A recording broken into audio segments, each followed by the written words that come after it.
Hello everyone, welcome back to our channel Guinness world. আর একটা নতুন ভিডিওতে তোমাদের সকলকে জানাই অনেক অনেক ওয়েলকাম। তো আজকে দেখতেই পাচ্ছ একটা ডিফারেন্ট ভিডিও নিয়ে এসেছি তোমাদের জন্য। কেন জানো? তবে শোনো। আজকে আমি মনে মনে ভাবছিলাম যে গিনির যে জীবনের ট্রান্সফরমেশন হয়েছে, মানে জীবনের প্রথম থেকে আজ অবধি বেশ কিছু ছবি নিয়ে, কেননা তোমাদের সাথে একটা ভিডিও শেয়ার করা যাক। তো জীবনের প্রথম ছবি ছিল ওর পায়ের ছবি, যেটা আমি প্রথমেই দিলাম।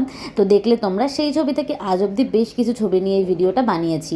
আর এখানে একটা গল্প আছে, মনের কথা আমার, সেটাই তোমাদের সাথে আজকে শেয়ার করব ভাবছি। তো গিনি যখন জন্মেছিল, জানো তো বন্ধুরা, ও কিন্তু একদমই এরকম দেখতে ছিল না। মানে আজকের গিনিকে যাকে তোমরা দেখছো সেরকম ছিল না।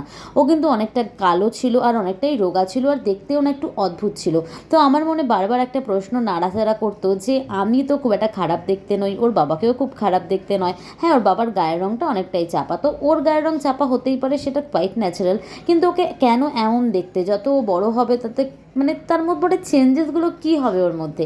কিন্তু বন্ধুরা, যত দিন যেতে লাগলো ওর মধ্যে আমি চেঞ্জেসগুলো ফিল করতে পারলাম। আর আজকের গিনিকে তো তোমরা প্রায় সকলেই চেনো, যারা এই চ্যানেলে ভিডিওগুলো দেখছো, ওকে ভালোবাসো, আমাদের সাপোর্ট করো।